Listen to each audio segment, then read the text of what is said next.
Okay, this is video 4 of week 2 on landscape bidding and contracts. This is just a little short video on some of the resources at the back of your textbook. They're appendices. So Appendix A is practical exercises, and this just takes you through typical calculations for a bid.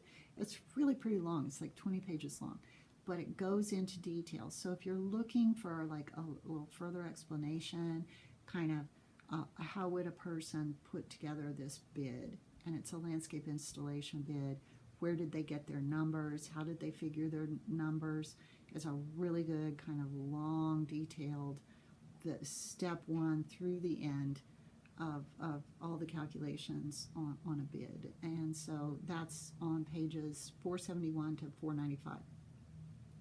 Then Appendix B is labor production rates, and this is something that we're going to use because, I mean, if you have a crew, you're going to have historical data on, you know, my crew can lay this much sod in one day, or plant this many trees in one day, or spread this much mulch in an hour.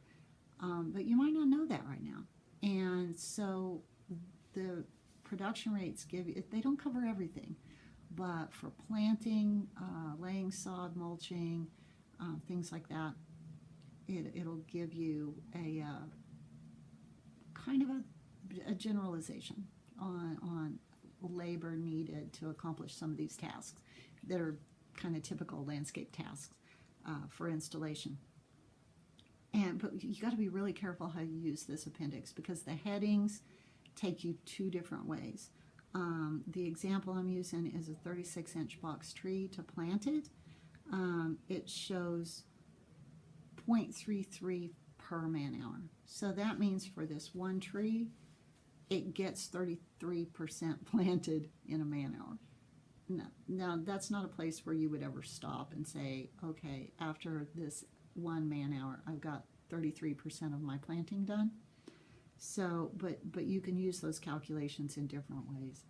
Then it also takes you to how much time does it take to complete the task. And so for 1 man hour, you're 33% there. When is the job done? In 3 man hours. So you can allocate 3 man hours to the job of planting that 36-inch box tree. We don't have box trees here, by the way, so it would be a ball and burlap tree of about the same size. So that one, and he doesn't take the headings. That's on pages 496 to 498, and the headings are only on the first page. So you really need to kind of like be careful, look and see, okay, what column am I reading?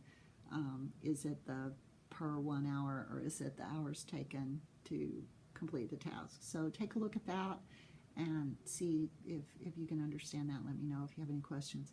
Appendix C is equipment cost per hour. You do charge for large equipment and even trucks. So not small equipment, that's in overhead, like I mentioned, shovels and rakes and things like that. But trucks, mowers, trenchers, skid steer, backhoe, things like that. If you own that equipment, you are charging a rate based on the cost of the equipment itself and the maintenance spread out over how many hours is the life of the equipment. So you come up with a rate. If you're renting it, then you know your rental rate and sort of adding a handling fee to it.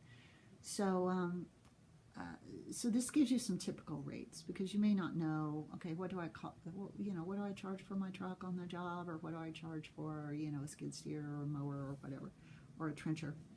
And like I said, the author is really, really in love with abbreviations and acronyms. So he's got a 4-page listing of them. So if you happen to see an abbreviation in the text that you don't know what it is, you can go to Appendix D. Appendix E is industry benchmarks, and this is actually pretty helpful because it's kind of with, it's not absolute and exact. It's based on national averages, but it's kind of like ratio of sales per field hour. How much income can a certain amount of labor produce? Just all the relationships between revenue and labor field hours and equipment costs and profit margins. And it's just It's a good kind of reality check once you do your bid or you do your annual budget for your company, to sort of look and see if your ratios fall anywhere close to those.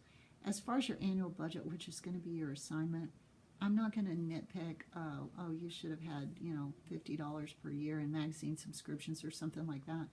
I want you to put a number to things. And if you have any question about it, look at the example and maybe see what percentage of the total sales, that a particular item may be. As long as you have a basis for it and can sort of explain it, and it's within that realm, we're going to go with it, because the annual budget is really going to be sort of raw material for you to use, not just to be aware of it as kind of learning all the costs, but you're going to need those numbers to move forward in the bid that we're going to do for our first, big bidding assignment. So this concludes video 4. We'll get into the annual budget on video 5.